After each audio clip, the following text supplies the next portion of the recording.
자, 요번에 소개할 내용은 이제 파이 플롯이라 그래서 쉽게 말하면 원그래프예요. 동그랗게 나와서 이렇게 조각별로 보여주는 거 있죠. 네. 하나의 변수에 대해서 전체 대비 부분별 구성비를 보여주는 거예요. 그러니까 퍼센테이지로 표시하는 거죠. 파이 차트는 명목형 혹은 범주형 데이터에 사용을 합니다. 일단은 명목형이나 범주형이라는 거는 카테고리 타입이라는 거죠. 네. 카테고리 타입은 이제 종류별로 수를 구해요. 빈도수죠. 이 빈도수를 가지고 이제 막 그 퍼센테이지로 계산을 하는 거죠. 어렵지 않아요. 자, 마찬가지로 이제 파일 플롯 객체 가져오고요. 데이터 가져올게요. 자, 폴이라는 파일인데요. 저번에도 한번 나왔었죠. 어느 기업의 직원 40명을 대상으로 성별, 결혼 상태, 나이, 최종 학력, 월 수입을 조사한 가상의 데이터입니다. 자, 데이터가 이렇게 쪼르륵 있어요.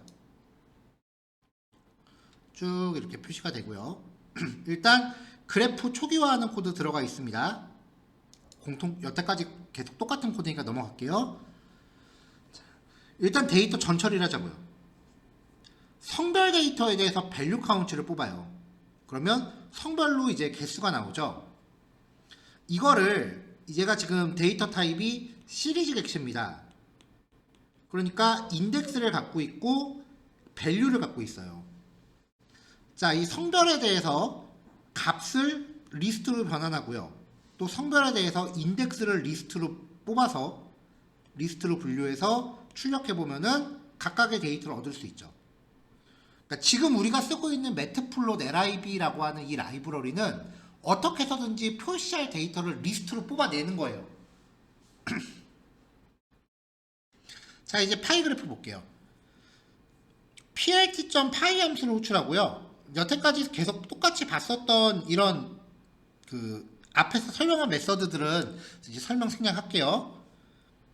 자, 먼저 데이터를 걸어주고요. 그 다음에 라벨스라는 파라미터에 이 라벨을 걸어줘요. 남자 여자였죠. 자, 오토 PCT라고 하는 거는 퍼센테이지 비율을 표시해야 될 거 아니에요. 그 비율을 어떻게 표시하느냐. 자, 0% 0.1F는 파이썬 형식 문자에서 소수점 첫째 자리까지 표시하는 실수 타입입니다.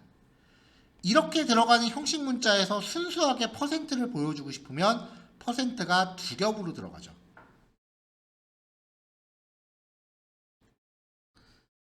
자, 그렇게 해서 이제 표시할 형식 문자를 만들어 줍니다. 그러면 이제 화면 보면은 이렇게 퍼센테이지 값이 같이 표시되는 거 확인할 수 있어요. 이번엔 최종 학력 비율 한번 볼게요. 최종 학력 비율이라는 필드를 밸류 카운트로 걸어요. 자, 그러면 이렇게 학력별로 몇 명씩인지 나오죠. 이거를 우리가 굳이 퍼센테이지를 구할 필요가 없어요. 아까 앞에서도 그랬었지만 이 절대값 수치를 파이 그래프한테 던져주면은 파이 그래프가 알아서 퍼센테이지를 계산을 해요.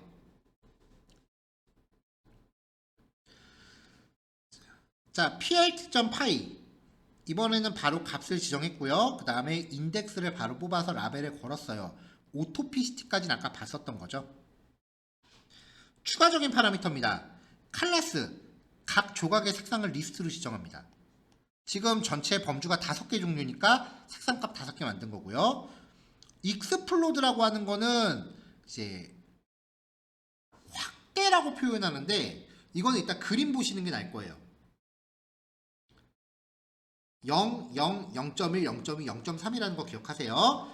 스타트 앵글 45도, 45도 회전을 시키고요. 섀도우 트루, 그림자를 표시합니다. 이건 제 개인적인 견해인데요. 파이썬 하시면서 그래프에서 그림자 어쩌고 저쩌고 하는 거는 웬만하면 믿고 걸으세요. 그냥 결과 보면 좀 촌스럽게 나와요. 자, 요게 그림자예요. 되게 촌스럽죠? 자, 요 그래프는 기본적으로 그냥 그리면은 이런 식으로 나와요. 이거를 45도 회전을 시켰기 때문에 지금 회전된 형태로 나오고 있는 거고요. 아까 익스플로드가 0, 0, 뭐 0.1, 0.2 그렇게 나왔죠. 여기 떨어진 정도를 표시하는 게 익스플로드예요. 0은 바짝 붙어 있는 거고 0.1, 0.2, 0.3이에요. 순서대로. 그러니까 조각이 너무 작아서 알아보기 힘든 경우에 이렇게 약간 떨어뜨려 놓는 용도로 쓰는 겁니다. 자, 여기까지가 이제 파이 그래프입니다.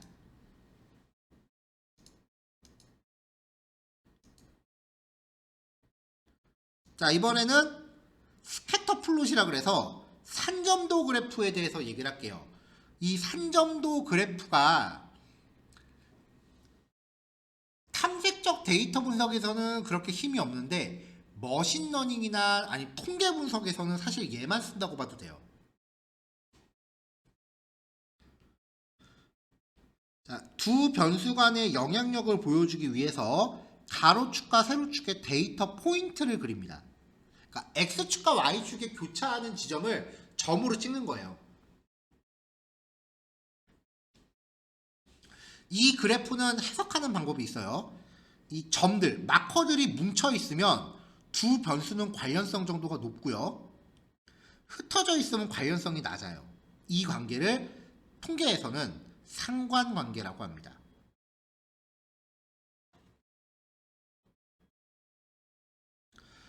스캐터 플롯은 이 점의 분포 형태를 해석하는 거예요. 자, 일단은 정의관계, x가 증가할 때 y도 증가하는 거, 역관계, 반대겠죠? 선형관계, 직선에 가깝게 배치되는 거, 비선형관계는 곡선에 가깝게 배치되는 거. 자, 이 산점도 그래프를 어떤 식으로 활용하는지 볼게요. 자, 이게 미국의 그 SAT 시험에 응시한 학생 비율이고요. 그 다음에 Y축은 수학 점수예요. 그러니까 학생이 20%일 때 수학 점수는 요쯤이었고요. 학생 비율이 90% 육박했을 때 수학 점수는 요점이었던 거죠. 그럼 이거 어떻게 해석하느냐? SAT 학생의 비율이 높을수록 수학 점수는 대체적으로 떨어지는 경향을 보인다. 이렇게 해석을 합니다.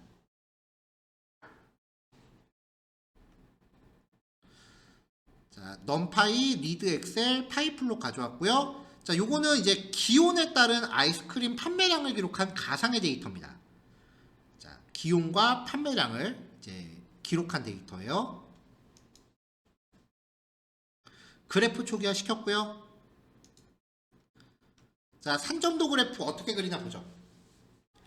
자, px 스캐터 x축, y축입니다. 리스트로 줘도 되고 데이터 프레임에 컬럼을 줘도 됩니다. 자, 뭐 타이틀, 라벨, 배경 격자, 설명글 이런 건 넘어갈게요. 이제 자, 그럼 이제 이렇게 나와요. 그럼 이걸 어떻게 해석할 수 있느냐? 기온에 따른 아이스크림 판매량을 산점도 그래프로 확인한 결과 기온이 상승될수록 아이스크림 판매량도 증가하는 추세를 보이는 것으로 나타날 수 있다. 자, 그러니까 기온이 36도였을 때 아이스크림 판매량이 600 조금 안 됐어요. 한 595 정도 나왔어요. 자, 여러분들이 이제 회사에서 어떤 그 예상 매출을 발표해야 되는 프레젠테이션을 해야 된다. 자, 여태까지 우리 회사의 판매량을 봤을 때 이런 추세를 보였기 때문에 올해 기상청에서 거의 40도에 육박하는 초고온이 발생할 것으로 예상을 합니다. 그러면 우리 회사의 매출은 역대 최고치를 찍을 겁니다. 라고 발표를 한단 말이에요. 그러면 이제 위에 앉아 계신 분들은 물어봐요. 그래서 얼마나 오르는데? 자, 이걸 봐서 얼마나 오르냐? 물어보는 거죠.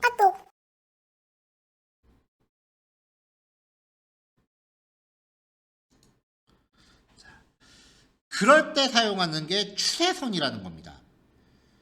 주어진 데이터의 일반적인 경향이나 패턴을 나타내는 선이에요. 이 점들을 가장 가깝게 지나는 직선을 찾은 다음에 그 직선의 방정식을 만들어내는 거죠. 그럼 이 직선의 방정식이 y는 ax 플러스 b일 거 아니에요. a하고 b를 파이썬이 찾아줘요. 그러면은 x에다가 40을 대입했을 때 기울기와 절편을 알고 있다면 y 값을 근사치를 계산할 수 있다는 거예요. 이러한 통계 분석 방식을 선형회귀 분석이라고 하고요. 추론 통계에서 거의 마지막 부분에 다루는 주제예요. 보통 이제 통계학 개론이라고 하면은 이제 탐색적 데이터 분석 이렇게 데이터를 다루는 방법을 위주로 하고요. 이제 그 다음 단계로 직접적으로 통계학으로 들어가면 이제 추론 통계를 다루는 거죠. 자, 일반적으로 추세선을 그릴 때는 SCI 파이나 사이킷런 같은 패키지를 통해서 선형액이 머신러닝 모델을 구현해야 되는데 간단하게 그냥 수식을 도출해내는 경우는 넘파이도 가능해요. 자, numpy.polyfit이라는 함수가요. 방정식을 만들어주는 함수예요. 자, x 값을 주고요. y 값을 주고 차수를 결정합니다. 1차 방정식을 만들 거죠. 여기서 x는 기온이고요. y는 판매량이에요. 그러면 기온이 만약에 36일 때 a를 어떻게 붙이고 b를 어떻게 붙여서 판매량이 얼마가 나왔다. 그러면 여기에 가장 근접한 a와 b를 찾아주는 거죠. 자, np.polyfit 기온 걸고 판매량 걸고 1차식. 그러면 얘가 리턴을 두 개를 해줘요. z의 0번째, 1번째 확인해 보면은 상수항과 개수가 나옵니다. 이거를 fx는 f% 곱하기 x 더하기 f 이렇게 해서 하나씩 갖다 넣어서 수식을 만들어 보면 이러한 1차 방정식을 얻을 수 있습니다. 이게 우리가 알고자 하는 직선의 방정식이에요. 그럼 여기다가 예상 기온 40도 넣으면은 예상 판매량이 나온다는 거죠. 이게 통계예요.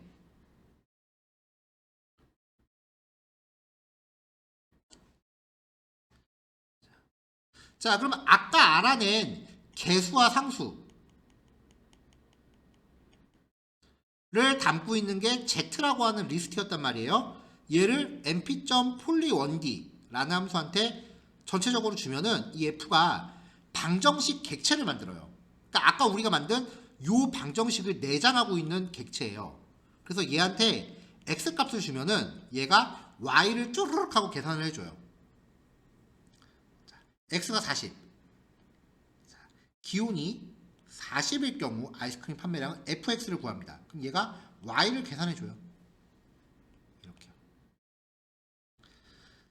자, 또한 이 f라고 하는 객체한테 리스트나 시리즈 같은 객체를 주면은 모든 값에 대해서 y를 다 뿌려줍니다. 그러면 요 점들을 이으면은 이게 직선이 되는 거예요. 자, 그래서 스캐터 플롯을 그리고요. 그 다음에 직선의 그래프를 하나 더 그려요. x는 기온이죠. 요 기온. y는 f한테 x를 준 결과값이죠. 이거를 직선으로 그리면은 산점도 그래프 위에 이렇게 직선이 그려집니다. 이 직선을 우리가 추세선이라고 하고요. 이 직선의 방정식을 찾는 게 여기까지 찾으면 여러분들 1학년 1년치 진도가 끝날 거예요. 아마. 물론 이 직선의 방정식을 얘기하면서 되게 그 깊은 이론들이 들어가요. 정규분포에 대해서도 얘기해야 되고 잔차에 대해서도 이야기해야 되고 뭐 여러 가지 되게 빠삭한 규칙들이 들어가는데 일단은 기본 개념은 요것만 취하시면 돼요.